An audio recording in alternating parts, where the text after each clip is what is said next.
And he's kind of wondering, I know you are of God. I know you are a holy man. Remember also that Jesus and John the Baptist most likely share a blood kinship because Elizabeth and Mary were cousins. Remember? So it's not like they don't know about each other. We probably think about people who knew each other, right? We don't know how well, but John is able to transcend the kinship, the blood kinship on, to see that Jesus is of God, but Jesus is not fitting into what he was thinking God was going to do. Doesn't that happen pretty often to all of us? At least I know it happens to me, Jeff, what do you mean? You didn't get my memo? I wanted it to happen this way, So, and Jesus answered them. So they go to Jesus, they ask the question. So what can we get from John's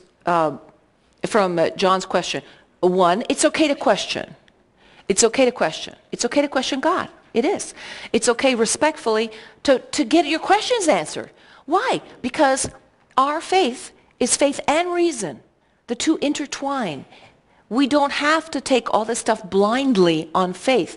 God gave us a brain and reason so that we would understand our faith. Now, of course, we can't understand all the greatest mysteries. Because why? They're mysteries. Okay? God is infinitely bigger than we are. There's no way that we're ever going to wrap our brains around everything. But nor should we. We don't have to. Right? All we have to do is know the Lord personally, trust him to do what he said he's going to do, and all the other things will fall into place. Jesus puts it this way: seek the kingdom first, and all of the things shall be added. All right? So Jesus answers, and what he does is he gives the Jubilee message, the straight Jubilee message. The Jubilee in the Old Testament was a rotation. It was almost like it was a 7-year rotation through which the land could rest. You didn't plant crops. During those years, you would release your slaves. You would forgive debts. There were certain periods of amnesty for the land, Jubilee rest. And so he gives a Jubilee message. It's almost like he's saying, look, this is who I am. I have come to proclaim a Jubilee, a year of amnesty, a year of mercy, of forgiveness, of grace. Go and tell John what you hear and see. The blind regain their sight, the lame walk, lepers are cleansed, the deaf hear, the dead are raised up, the poor have the good news preached to them, and blessed is he who takes no offense at me. Now, the original Greek is pretty musical. I almost read it to you in the Greek, and then I said, no, maybe not. But in the English, there's a little rough translation, which is very musical. It should give you more of an idea of how the original proclamation of Jesus would have sounded.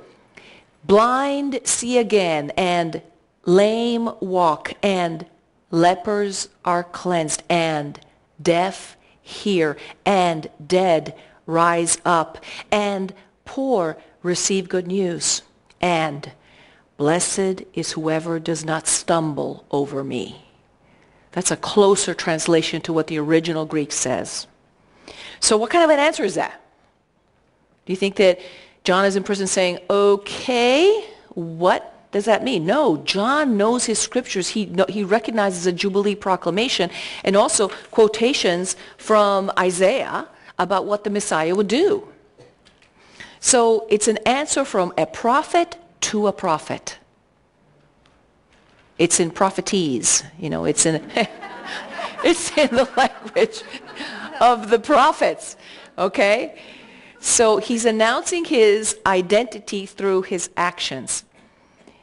Jesus has already done all these things in Matthew. They've been documented. If you read the other scriptures, it's documented in Mark, it's documented in Luke, it's documented in John. He has already, even in chapter 11 of Matthew, given the blind their sight, cured the lame, cleansed the lepers, cured the deaf, raised the dead, preached the good news to the poor.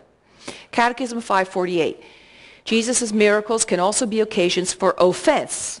That the Greek word that's used is skandalon. Skandalon, meaning a stumbling block. Skandalon. So Jesus proclaims that he is Messiah through his signs. He's almost word for word quoting Isaiah 35. Strengthen the feeble hands, steady the knees that give way. Say to those with fearful hearts, be strong, do not fear, your God will come. And then the eyes of the blind will be open, and the ears of the deaf unstopped. Then will the lame leap like a deer, and the mute tongue shout for joy.